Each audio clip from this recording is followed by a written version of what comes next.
Bienvenue dans cette nouvelle vidéo où nous allons comparer deux plateformes financières populaires en France, Trade Republic et Boursorama Bank. Si vous hésitez entre une application dédiée à l'investissement et une solution bancaire tout en un avec des options de trading, cette vidéo est faite pour vous. Nous allons voir à qui chaque plateforme convient le mieux, leurs avantages, leurs inconvénients, et leur attribuer une note finale sur 10. Enfin, nous déterminerons laquelle des deux sort gagnante de ce comparatif. Mais avant de commencer, petit disclaimer important. Les informations partagées dans cette vidéo sont fournies à titre purement informatif et ne constituent en aucun cas un conseil financier. Je vous encourage vivement à vérifier chaque détail et faire vos propres recherches en complément de cette vidéo. Commençons par Trade Republic. Cette plateforme est particulièrement adaptée aux investisseurs européens à la recherche d'une solution simple et économique pour investir en bourse. Avec plus de 4 millions d'utilisateurs, elle propose une large gamme d'actifs, notamment plus de 13 000 actions, 1800 ETF et des crypto-monnaies. Le premier bon point, c'est la tarification ultra compétitive. Trade Republic facture seulement 1 euro par transaction, sans frais de garde ni de tenue de compte. De plus, elle offre des plans d'investissement automatisés sans frais pour les ETF, ce qui permet d'investir régulièrement sans coût supplémentaire. Le deuxième avantage réside dans la possibilité d'acheter des fractions d'actions. Cela permet aux investisseurs de commencer avec de petits montants, des 10 euros, et de diversifier leur portefeuille plus facilement. Le troisième point positif concerne la rémunération des liquidités non investies. Trade Republic offre un taux d'intérêt attractif sur les fonds en espèces, ce qui est un avantage non négligeable pour les investisseurs souhaitant optimiser leur trésorerie. Cependant, il y a également des inconvénients. Le premier, c'est le service client, qui est principalement numérique, avec des réponses par email et chat, ce qui peut entraîner des délais de réponse plus longs en cas de besoin urgent. Le deuxième point négatif concerne l'absence d'outils d'analyse avancés. Trade Republic propose une interface minimaliste, ce qui peut ne pas convenir aux investisseurs expérimentés recherchant des fonctionnalités plus poussées. Le troisième inconvénient touche à la diversité des produits financiers. Bien que l'offre soit large en actions et ETF, Trade Republic ne propose pas d'OPCVM, de SCPI ou de produits dérivés, ce qui peut limiter les options pour certains investisseurs. En résumé, Trade Republic est une excellente option pour les investisseurs à la recherche d'une plateforme économique et simple, avec une large gamme d'actifs.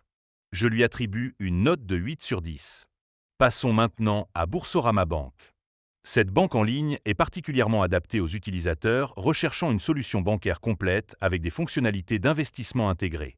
Avec plus de 4 millions de clients, Boursorama offre des services bancaires, des paiements internationaux, des cartes multidevises et des options d'investissement en actions, ETF, OPCVM, SCPI et produits dérivés. Le premier bon point, c'est la diversité des produits financiers proposés.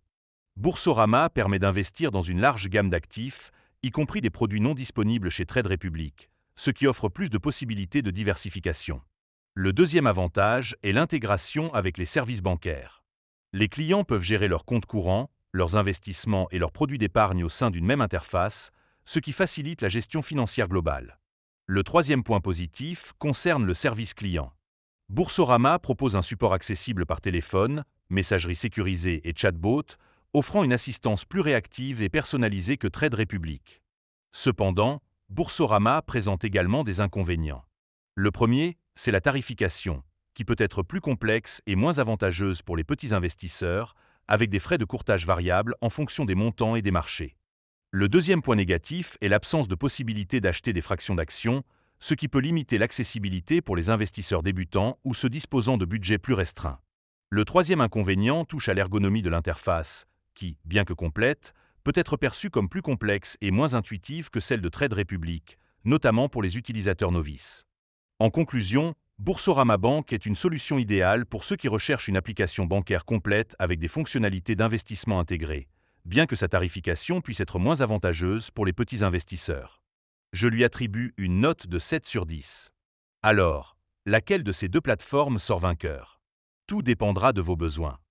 Si vous recherchez une plateforme dédiée à l'investissement avec des frais bas et une interface simple, Trade Republic est le meilleur choix. En revanche, si vous souhaitez une application bancaire tout en un avec une large gamme de produits financiers, Boursorama Bank pourrait mieux vous convenir. Personnellement, je donne un léger avantage à Trade Republic pour sa tarification compétitive et sa simplicité d'utilisation, mais comme toujours, le meilleur choix dépendra avant tout de vos besoins personnels. Merci d'avoir suivi cette vidéo jusqu'au bout. N'hésitez pas à liker, commenter et vous abonner pour ne pas manquer les prochaines comparaisons financières. À très bientôt.